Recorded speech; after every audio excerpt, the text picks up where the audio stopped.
Hello, hello. Hello, howdy. We're still trucking along in Echo, We in it. It just having feels so good to having be back, baby. having a good time. Let's go. All right, So, all right. Okay, we've done Runaways and Metaphor. And metaphor. Oh, I forgot that the title of that last one was metaphor, and I had to think about why it was. But the cigarette, Yeah. keeping what's bad for him between his teeth, keeping, yeah. Anyway, Yeah. let's do lights. Lights. You want to do lights? Okay. So this one's a TJ one. Okay. November 2010. We taking it back, baby. So this is, 5 years before the reunion. Yeah. And I think they all leave because they I forget, how long were they gone again? Only for I want to say 3 years or so. Whoa, what is this music? What is this wackiness going on? This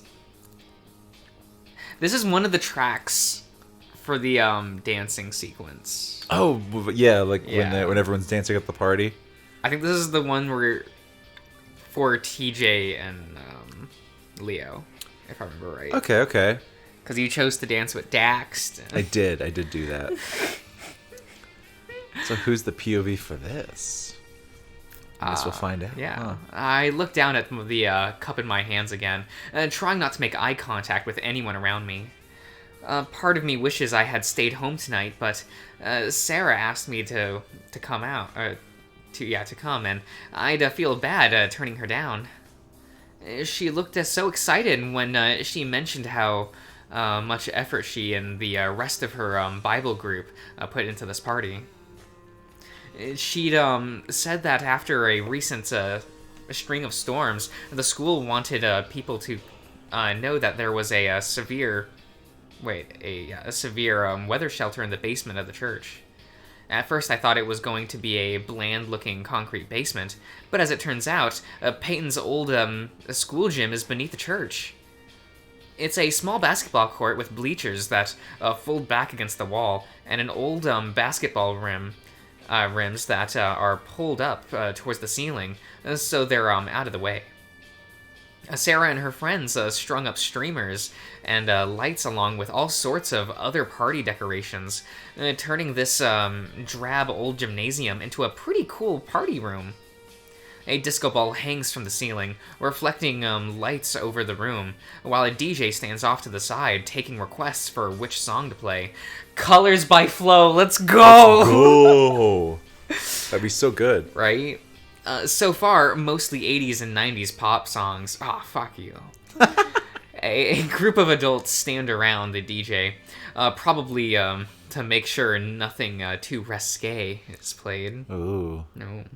Almost all of us are standing around talking or avoiding eye contact, save for the few adventurous souls dancing awkwardly next to one another. I finish off the last of my drink and decide to head back over to the punch bowl. Man, you gotta love church proms. I've been to a church prom before. Was it fun? I had a great time. Okay. Mm-hmm. Look, I just remember at one of the proms I went to, I made it out with $100. What year was that? What was that? Because 2010. Whose prom was that you went with? Because you got invited, I think, right? Yeah. I went with a friend who was a few years older than me. But that year, the theme was a casino, and they had set up That's a casino right. section with fake Monopoly money, but you could exchange the Monopoly money for real prizes. Christ. And they had Amazon gift cards as prizes. So you were like, cha-ching. Yeah. Man, that sounds like fun. Ours was... So I sat there and just I was just sitting there gambling the whole time. Yeah, that sounds right. And one of the teachers was one of my math teachers. Right. And she was just like, you So I had her as a teacher after I saw her at this prom. Right. So, but during the prom, she ran the roulette table. I see. And I sat at the roulette table for a while, and she was just like, "Why do you keep picking these?" And I was like, "Well," and then I explained, like, the probability equation behind it, and she was just like, "Okay." And then, like, 2 years later, when I finally had her in senior year, she was like, "You're that guy from that prom a couple years ago." Oh my god, bro. And when we got to probability in the lessons, she was just like, "And you can ask Josh about it since he clearly knows how to manipulate it." Facts. Damn. Yeah, our prom was, like, the prom for our graduating year was shit. Yeah. It was very boring and there was nothing there. Facts? I mean, I danced. I had fun dancing, but, you know, it was not a good time in life, so it is what it is. Yeah, proms are stupid, right? Proms are stupid. I just glad that I plussed hard one prom. You super did. Like, made out like a fucking bandit for basically nothing. Right. I technically made like $150. Right. But I gave $50 to, like, I gave one of the $50 gift cards to the to who girl you I went was with. Yeah. Okay. Yeah. I keep my head down, avoiding eye contact as I walk through the crowd. I reach the refreshment table and ladle more. Wait, is this ladle? Yeah. And more juice into my cup, and sigh to myself. Oh, right, this can be used as, like, a verb? To ladle and a ladle. Yeah, it can be... no, it's a noun. Yeah, verb and a noun. Yeah. Yeah. Okay. I've not seen it used that way, so I got confused. Right. I really shouldn't have come here tonight. My parents are out of town for the weekend, and I had to ask Chase and Leo for a ride. I figured since they were already heading to Peyton tonight, it would be alright, but something about their mood made me think that I had ruined their night. No, they're just... They just haven't... You know how they are as a couple? Yeah, you really don't have to worry about you doing anything to ruin their thing. They just do that on their own. For facts. I told them that I'd try to find a ride home with someone else, and that I'd call them if there were any changes, but they said not to bother. Chase said that they'd stick around, that it's not like they had anything better to do. Oh, okay. The way he said it made me realize I made a mistake bringing them into this. Oh, excuse me. I can't take my mind off of it now. I tried to make Sarah's night a little better, but ended up ruining Chase and Leo's. That's fine. Well, that means Leo's night is open. He can run into a cute bird boy. And this... named Josh. I see. And I see. And maybe find something new in life. Find something new in life, Now I'm avoiding Sarah, and I can't help but feel I'm ruining everyone's night. I have to stop myself from thinking about it too much. I bring my cup to my lips and drink shaken. I'm sorry, I'm gonna stop. I need to stop moving. It's not gonna show up in the sound. Will it not? No, it's just the little wiggling. No, okay. I get it. Let me adjust it. We're gonna move this. Oh god. Yeah, we can move that. Move that. And we'll move this. Yeah. And then we'll just move this out here, so that way I can swing my leg with the king of ease after it stops moving, and then I can just. Okay. So, yeah, sorry. Yeah, I bring my cup to my lips and drink, just so that I'm doing something, if only for a few seconds. I end up downing all of it, and I close my eyes. I focus on slowing my breath to stave off a panic attack I feel coming on. It takes a few minutes, but finally I can feel my heart rate slow and my body relax. Only to be startled by a hand touching my shoulder. Hey. My voice is squeaky. She smiles a little at that. I was hoping to find you here. I was looking for you earlier, but I got caught up with Jessica and Amber. Her eyes dart around, and she blushes. Would you like to dance? I can't help the shocked expression that I'm sure is on my face, and my eyes dart to the ground. I start mumbling out an excuse before Sarah reaches for my hand and pulls me to the dance floor. Cute. Assertive, I like it. Yeah, absolutely. The Yes, cup ma'am. I'm holding slips from my hand as I lose track of myself. Everything seems to fade away as I follow Sarah onto the dance floor. As she turns to me and pulls me closer and places my hand to her hip. I hope the music is loud enough to mask the gulp I make when my hand touches her dress. Sarah is wearing an off-white sundress with a red ribbon around her waist, and I can't help but stare with how cute she is. Sounds like a good outfit. Maybe. I like sundresses. I'm a big fan, personally. I just don't think about them that much. But I like, when I they're do. there, I don't have any negative feelings. When I worked at a church Yeah. as a A wee lad. it was early adult, like maybe 18, 19. I was working there with Johnny and his dad because his dad was a groundskeeper. Mm-hmm. He got Johnny and I jobs to help him, upkeep everything for a summer. And this was in, a college town, as it were. Very, very populated college town. And, this was like a church, like, in the middle of the town, essentially. And lots of attractive, very pretty, upper crust type individuals who would wear pastels and floral clothing, as well as sundresses that I'm a big fan of.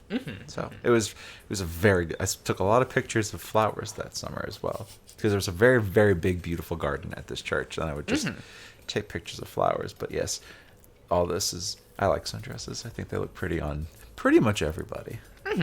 They're a very good look. I feel overdressed in my outfit. Mom had laid out my clothes for me before she and Dad left. A light blue dress shirt and a tie paired with slacks. Sarah's smile snaps me out of my reminiscing as she waits for me to take the lead.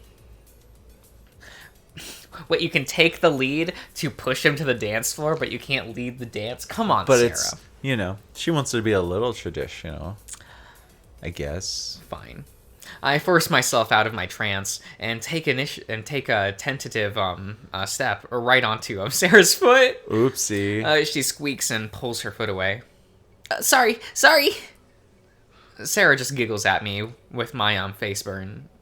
While my face burns. There are a few more missteps before we get a rhythm down, and I can't help but feel kind of good about myself. At least I still have a chance at making Sarah's night and not completely ruining it. Her smile seems to have a way of relaxing my nerves, and soon enough I'm smiling back at her. The next song has a faster tempo, and we let go of each other. Sarah shakes her hips and moves her body to match the beat.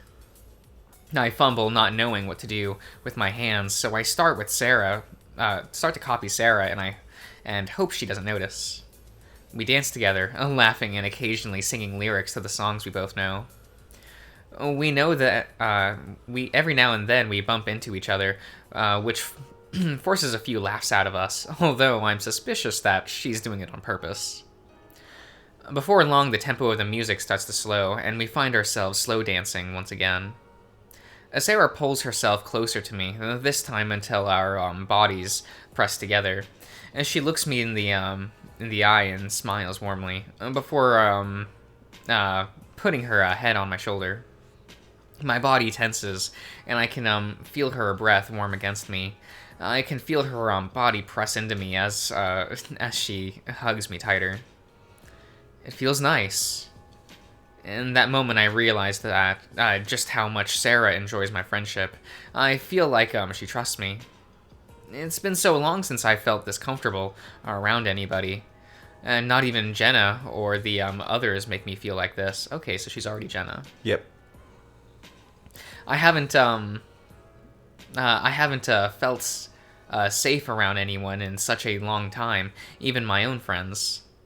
But with Sarah, it's as if I can let my guard down, I feel like I can do no wrong to her. I gently pull her into me, returning her embrace and smile. Your light doing okay? I hope so. I haven't seen it do that before. It's fine. It's fine. It's fine. It's fine. Unfortunately, my body reacts to this in the worst possible way, and my smile fades as I feel my pants getting tighter. Oopsie. We start to step out of sync, and I can feel her torso grind against mine. I can feel her press her hips onto mine. Jeez. I tense and start to pull my hips away, but that only succeeds in making matters worse as the angle changes, and I can feel myself bumping into her.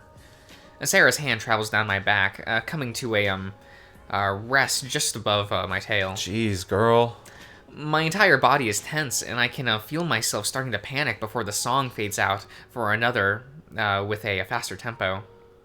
Sarah pulls her head from my shoulder. I love this song. As she pulls away, and I feel a wave of relief wash over me. Oh, excuse me. Bless. Hoping she didn't notice or isn't angry about what's happened. She starts to bounce and hop to the beat, and I follow her lead, but she turns around and pushes her back into me. She gives me a wink over the shoulder, and as she dances, her body grinds against mine. Ah, this truly is the 2010s. People just... There was no real dancing, it was just grinding. That's all it was, all the way through the early to mid-2010s. It is what it is. It's fine, you know. She sways her body while I try to focus on dancing, but I can't keep up. I try to move along with her, but I keep moving the wrong way. I can feel my crotch grind against her body. Panicking, I take a step back, and she follows me. Oh boy. The song seems to go on forever. The music finally changes, and I can't focus on anything other than what's going on in my pants. Sarah looks at me, and before I can react, kisses me on the cheek. Thanks for dancing with me, TJ. Even in the dim lighting, I can see her blushing face. I'm going to take a break, but I want to dance with you again before the party ends, okay? Okay. I watch as she walks away, and not realizing my eyes are on her hips until she disappears into the crowd. A tightness in my pants snaps me back to reality, and I fumble to put my hands into my pocket, hoping to hide what's going on in there. I look around for signs to a bathroom, and I make my way out to the party room. Okay. That's not weird. That's not a... Okay. No, I want a hall like this that connects a gymnasium to a church. That sounds hysterical. It kind of does. I mean, hey, you build out of necessity sometimes, right? I suppose, or something. It's fine. This just is unnecessarily spooky. What? For no reason. For no reason. You love it. The exit is a long tunnel that leads to the church. The air in here is damp and cold. As I step into the hallway, I feel a wave of cold air hit me. I realize how warm I am. I'm practically panting. I groan as I realize I probably look like an idiot dancing with Sarah. My feet make almost no sound thanks to my natural padding. Actually, I tend to sneak up upon people a lot. It is kind of funny when I manage to startle Jenna, although she's made a point of evening the score. Oh. Mm-hmm. The restroom is a one person at a time kind, and I lock the door behind me. As I'm going, I remember that Chase and Leo are somewhere around here. Maybe I should go chat with them. I finish up and make my way down the long, empty hallway. I try to look for Chase and Leo, but it's hard to see much in here. I stand on my tiptoes, hoping to see Leo's ears, since he's so tall. Nothing. They left without you. Probably. I circled the room twice before I give up. Maybe they went outside. I make my way to the exit and walk down the silent hallway again. This time I turn the opposite direction at the end and make my way upstairs into the church. Oh, okay. Churches are a little eerie when it's all dark and nighttime. What? It's fine. Pew pew. Shut the fuck up. Shut your fucking mouth. You dumb motherfucker. I cannot believe. Unprompted, unwarranted. You gotta prepare me if you're gonna do some stupid shit like that. Christ. Oh, fuck, that's so good.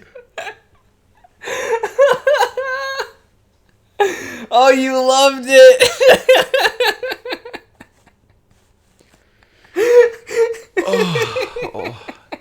Just lost like 5 years. And that stupid joke. It's not stupid, that's amazing.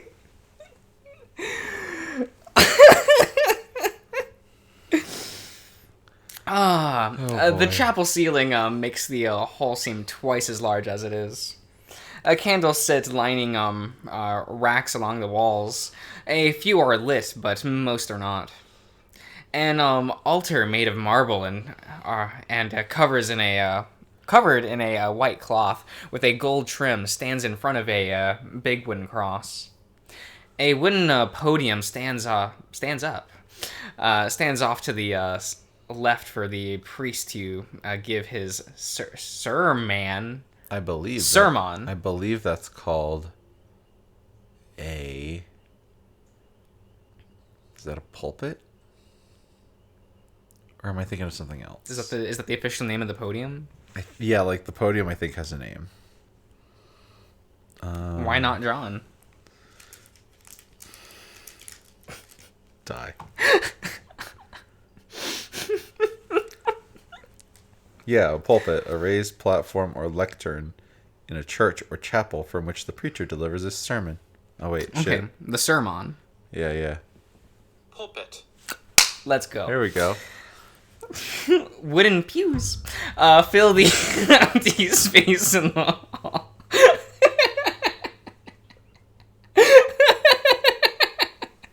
Oh, wait a minute. Where is it? Do you have a soundboard? No, hang on. Where is it? Now I'm scared. You better be. Oh, where is it? Here it is. It's a keychain that I have. Yeah? It's kind of broken, but it's a little ray gun.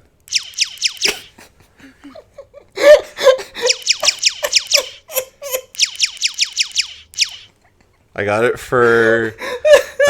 from my parents because they were selling them at Spirit Halloween last year. And it broke a little bit. A little bit? But the little copper wiring thing has kept the little light attached. So now now that it still works the same, but I can do trick shots now. See? I can do this and fire off. So yeah, I got a little... It's fine. See, we're both laughing about this. That was a good joke. I just wasn't ready, Josh. Here, I'll let you hold on to it in case the word comes up again so you don't have to read it. Oh, lit! Okay. Wooden pews fill the empty space in the hall, while a balcony for the choir, yes, I almost said chairs, overlooks the entire chapel.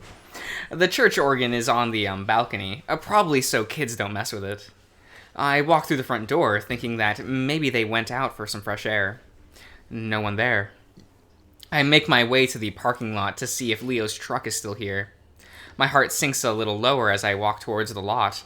The thought of them abandoning me at my weird Christian party at the front of my mind. Why do you think it's a weird Christian party? Shouldn't you think it's a radical Christian party? Well, he's thinking from their perspective. They think it's a weird Christian party. I can't hold on to that. That's too much power. Like, Darian, couldn't you imagine if I had, like, a gun? Like a regular gun? Yeah. Like a whole ass gun? Yeah. What would you do with it? Isn't that the scary part? I guess. Because I don't know. I mean, I don't imagine you would do anything with it. Well, probably. I don't think you would. I don't even think you'd want to take it shooting, really. I don't know. Have you shot a gun before? No. I mean, I think it's pretty fun. I enjoy it. I mean, could be something. Maybe. They're not that bad. Luckily, I spot Leo's truck sitting near the back of the lot. So, at least they're still here. But that's not where we parked when we got here. That's weird. Maybe they went to get something. I head over to the truck, passing under the street lamps. The lights are dim, and the lot is mostly dark, including the space Leo's truck is occupying. I feel like is gonna see something he's not gonna like. It's fine. I assume that they got back from wherever they went and are still in there, and so I make my way towards the truck. Don't do it. I can start to make out that someone is in the driver's seat, but the passenger seat is empty. It's not empty. I can't quite make out who it is, but it has to be Leo, right? I can see his silhouette outlined by the back window, but something seems off, like it doesn't really look like him. I slow my pace and try to make out what I'm seeing. I stop about 30 feet from the truck and squint my eyes. Suddenly, the silhouette starts to move, but not just that. It starts to morph and change, and splits into two. Oh, I knew it. The second shadow moves to the passenger seat. I start backpedaling as the driver's side door opens, and I'm about to turn and run for when the headlights come on and Leo leans out. Hey, TJ, is that you? Well, see, they were just they're just hanging out. Just hanging out. I stop and relax, initially chastising myself for being so skittish. Yeah, I was looking for you and Chase. Where'd you go? I walk more confidently towards Leo, and as I reach the car, Leo closes the door and rolls up the window. Leo looks to the right. Chase is sitting in the passenger seat. He looks a little embarrassed and also a little annoyed. He has a jacket over his lap, and his bare legs are sticking out from underneath of it. Leo clears his throat. We just went for, Chase seems to snicker at that. Oh, okay. I'm still not sure what they're talking about, but I have my suspicions. I look at Chase. So, are you going to the party? Leo looks at Chase, who sighs heavily, like he's just put down a giant weight. I don't know about that, TJ. It's kind of awkward. Not really into the whole Kool-Aid thing. The last part comes off all mumbled and quiet. I flatten my ears to my head and ball my fist. Quit acting like it's some cult, Chase. Ooh. Well, do you know what he meant by the Kool-Aid thing? I don't know. So there was a cult where, like, this was back in, I think, maybe the 70s, I think. I know vaguely about it, but the government was, like, about to, like, raid this place and shut it all down and shit. So the cult leader put, I think, like, strychnine, like a poison, in Kool-Aid and made all the cult members drink it. Okay. Yeah. Okay, one of those things. I'm pretty sure that's what he's referencing. My eyes go wide when I realize I said that out loud. Chase rolls his eyes and makes a tick sound with his mouth. I know, TJ. I was just joking. I clench my fists harder. No, you're not. You always mumble stuff like that when all I'm trying to do is include you guys. Chase glares at me before responding. Well, maybe it's because I'm not comfortable being in a place that thinks people like me and Leo are disgusting. Who in there thinks you're disgusting? You know most of them. You've hung out with me and Sarah before. So who in there thinks you're disgusting? Chase rolls his eyes again, and Leo seizes the opportunity to step in and raise his hands.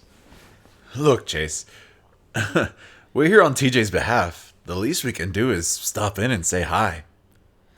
Chase mumbles something again, but I ignore it.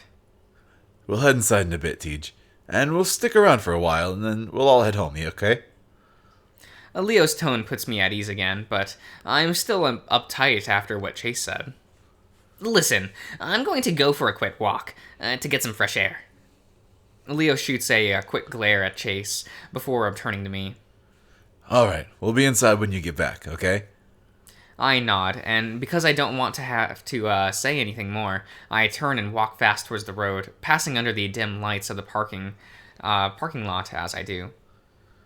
Ooh, okay. I notice my lungs fill with cold air, and a pressure seems to lift off my body. I wonder if that's what it's like to go through a panic attack. It sure felt like one. I struggle to undo my cufflinks, noticing how shaky my hands are, but I manage to undo the pins and let my wrists breathe.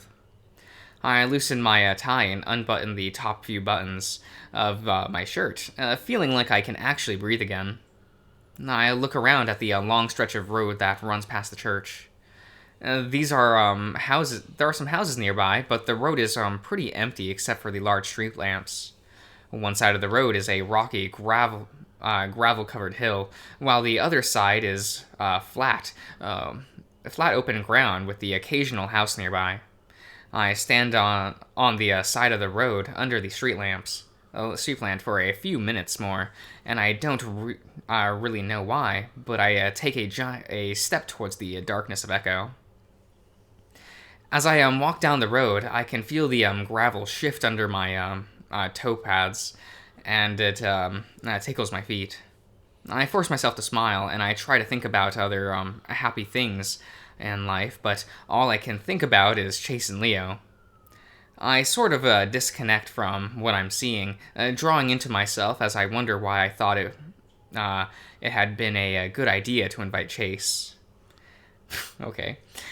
He's always been kind of mean, but today it's even worse for some reason. You interrupted his ride. Right? And he'd always been okay with me and my beliefs, but I guess actually bringing him here had been too much. I stop and snap back to reality. It's complete dark, and I look up. It seems I've walked past the streetlights on the road. I turn around and look back to the church. I didn't realize I had walked this far. I can barely make it out from here. How long have I been walking? I sigh and start to head back, putting my hands in my pocket as I pick up the pace. I'm unnerved in how loud my footsteps are now. Each footstep is like nails on a chalkboard, causing the fur on the back of my neck to stand up. As I make it back under the closest street lamp, I check my phone to see what time it is. 9:30. I wish I had checked before I started walking, but I figured the party should at least have an hour left. I continue walking and go to my phone in my pocket. I miss and it stumbles to the ground. I stop to pick it up. The fur on the back of my neck stands up again. I thought I heard footsteps. After I stopped walking, there were echoes, but something about a few of them sounded different. But it had to be the echo, right? Ooh. Look at this little CG. Yeah. I really actually like this a lot. Yeah, I really like this. I stand up and look behind me, but I don't see anything. I squint my eyes, looking in the darkness, but I can't make out anything. I listen for anything, and I think I can hear breathing, but when I try to focus on it, a steady, high-pitched ringing starts to build. The more I try to focus, the louder it gets. I try to focus on anything other than the sound, but there's nothing to hear. It's gotten so loud that I don't think I'd be able to hear a jet engine at this point. Okay. I feel my lungs start to burn, and I release the breath I had realized I had been holding.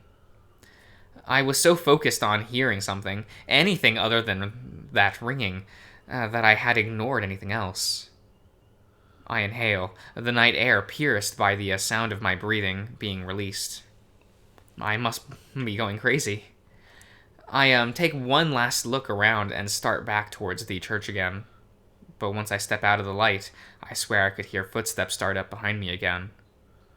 I focus on steadying my breathing and listening for any out-of-place sounds again. I keep my head low and try to catch a glimpse of anything out of the corner of my eye. I look ahead to see how far I am from the church, and my heart sinks. I'm not even close. I look towards the houses on the sides of the road, but only one remains behind me, and the church, and it's and the church, and it's still a few street lamps away. Even in the dark, I can see that it's a dilapidated mess, and no lights shine from inside.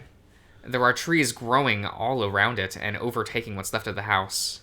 I consider running and hiding in there, but there is no guarantee the doors are unlocked, or worse yet, maybe that's the person who's following me lives.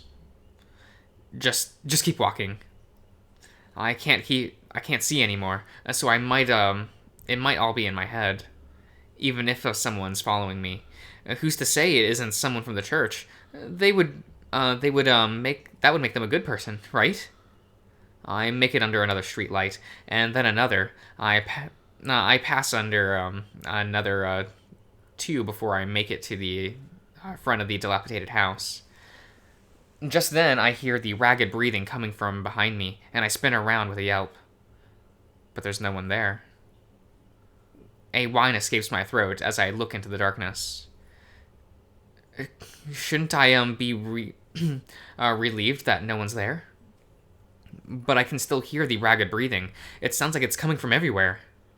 I can hear it to my left, but I can't see anything. I look to my right, but I don't see anything. I spin around, looking in all directions, but I can't see anything. I turn back towards the light pole and slowly turn back. Tears fill my eyes. Hello? Is anyone there? This isn't funny! I jump in surprise when my back touches the light post. I liked how slow the text kind of crawled onto the screen. Oh, yeah, that was a good touch. I can hear his ragged breathing coming from my right and moving to my left, just outside of the light. I shift my feet and I can hear his footsteps echoing in the darkness. Hello? That's when I see something. I think I see him moving around in the darkness, a tall, lanky figure. I don't want to see him.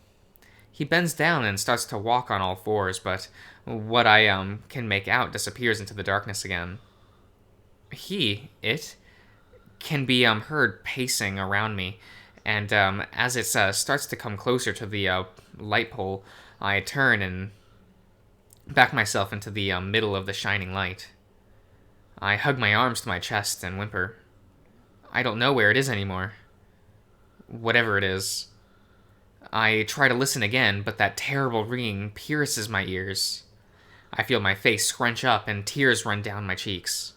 I feel another a whimper escape my throat, and I look around into the night. I look back towards Echo, and I see a car driving towards me, and I feel a sense of hope wash over me. I start to look around, making sure that thing isn't going to grab me out of the shadows. I start to wave down the car, but as it pulls closer, the lights dim, and I can see into it. My heart sinks, and I back away towards the light pole, as I glimpse the silhouette of horns in the driver's seat and bright red eyes looking at me. I stumble backwards away from the car. It pulls up next to me and rolls the window down.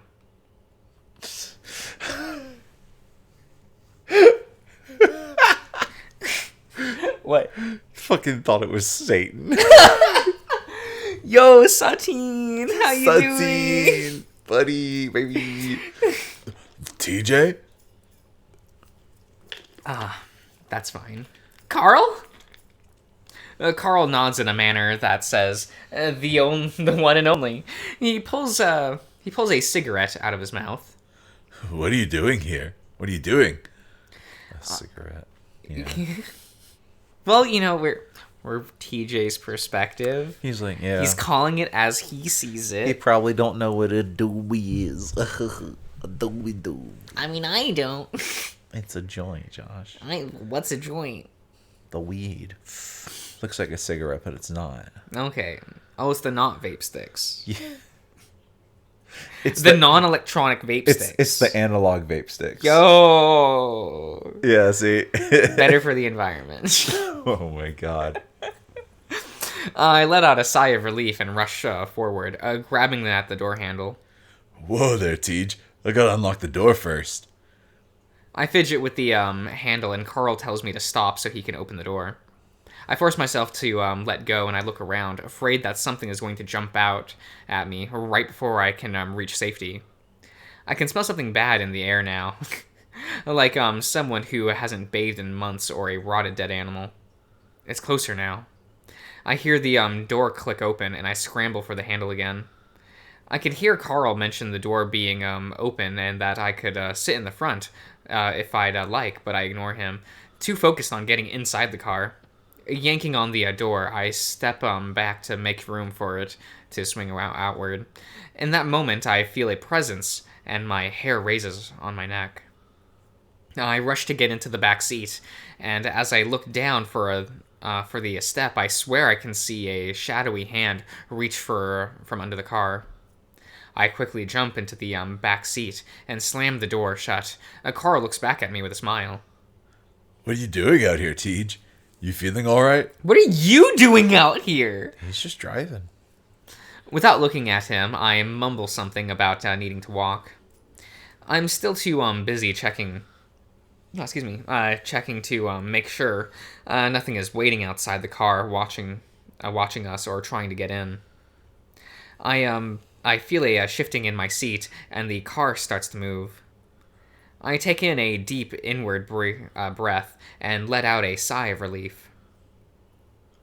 I turn... Oh, what a familiar. Hey, yeah, look at that. Hey. Comforting. I turn and look back at my over my shoulder at where I was trapped a few moments ago. I blink a few times to clear my eyes, and I can blurrily see the silhouette of a lanky, misshapen person standing just outside of the light. But we pull too far away for me to make anything out clearly. I turn back around and lean my head back into the headrest and close my eyes, feeling them well up and with tears. I jump when Carl starts to talk again. So, TJ, what the heck are you doing out here anyway? Did something happen? I needed to clear my mind, so I went for a walk. All the way out here? I was at the church. I point at the window to the side of the car it would be on, but we've clearly passed it and into Peyton. I think about telling him what just happened, but I can't figure out how to explain it right now. Carlo keeps asking me all questions all the while, and I tell him about my evening, the party, Sarah, Chase, and Leo. I'm sorry. Sarah, Chase, and Leo! I leave out everything that happened after I left the church, for reasons I can't explain. I decide to focus on the part with Chase getting on my nerves, and he just laughs it off, saying that that's just how Chase and Leo are. Those wacky bunch. Dun, dun, dun, dun, dun. Those wacky gays. He... That's the name of Chase and Leo's sitcom. Those wacky gays. Oh no. He asks if he should drop me off back at the church, and I tell him no, almost too quickly. I don't want to go back there, but I don't want to be alone. So instead, I ask him if I can go over to his place for a bit. He replied with an ecstatic. He's very excited. There should be... How am I supposed to know it's supposed to pronounce ecstatic without an X there? Because E-C, X-E-C-K, you pronounce... But wouldn't the word look more aesthetic if it was E-X static? Well, let's type it out and see, because I haven't seen it. All right, we're going to open up a WordPad. Yep. Let's see. I mean, realistically, you could just open up Google. No, doesn't matter. Exactly. That's why, you... Fuck. That's why you going through all this trouble looks I just do really this. funny. Shush. So we're going to type ecstatic. No, that doesn't look right to me. I don't know. I feel like Versus that's easier to read. Ecstatic. Oh, it corrected to extricate. Excuse me. X-T-A-T-I-C.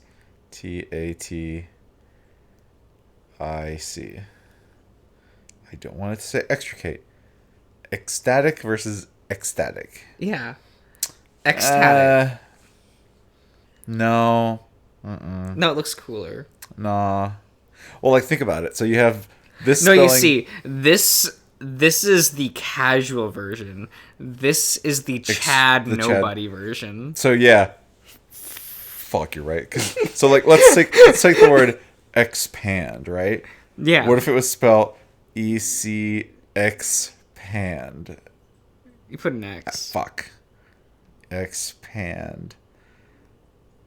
Man, that's such a somebody way. And I want the it's the virgin somebody versus the Chad nobody. Like that's what this is. No, now that I've looked away and back at ecstatic with an X, I kind of like it. I had to look away from it for a minute. Because then I go back to reading ecstatic spelled like that, and I'm like, it's so much. X makes it better. It kind of makes it easier. What the fuck? This is weird. I don't like this. What the fuck? He replied with an ecstatic. Of course, and I messaged Leo and Chase to let them know. He mentions that he was going into Peyton to buy a new game that's just come out. At Dark 30? It's a midnight release. Oh, wait. It's only like 9:30. Yeah. Like, do you think you would go to a midnight release at, like... We have. No, but I mean, Carl. Oh, yeah. 2010 gamer Carl, for sure. For some reason, I just go like, no, he's a person that would sleep in and then show up at the midnight release at, like, 11:30. I guess so. Maybe he slept in until 9:30 and then decided to go into town. Yeah, I feel like that one's more plausible. Maybe. Like, today's the new release of the game. Yeah, and yeah, he's just, yeah. like, this is his, this is his time. Yeah, because you're not, like, driving... You're not deciding late in the... Well, that new game came out. It's 9:30. Let me go pick it up from GameStop that closes at, like, 10. Right? No way. It is what it is. He laughs, saying he hopes I don't mind if we have to wait for a bit. I mumble that that's fine. There it is again. The double that. As long as the place we're going in is well lit. English. See, he likes it lit. He does like a lit. That genuinely was getting a little bit spooked. I felt my heart kind of beating a little faster than I would have liked. Were you scared for Widow TJ? And it immediately, Carl showed up, immediately diffused some of the tension, but Yeah. like, I was getting a little spooked. Like, Right? like truthfully, that was really good. For a TJ story, I enjoyed that very much. I thought it was really cute, him with Sarah. Yeah, it's cute. I thought that was really cute. And it's too bad 'cause she doesn't get mentioned in the main game. I don't think. I I think she gets mentioned like passively. She gets mentioned by name like once, but she's not like in it, Yeah. It's not like the relationship he had with Heather, where Heather is also still a prevalent character. Yeah. So there's 2 TJ stories. Oh, and shit. The other one is with Heather. Oh, shit. So Oh, damn. maybe next time. Maybe next next time. time. We'll see you around, everyone. Boy.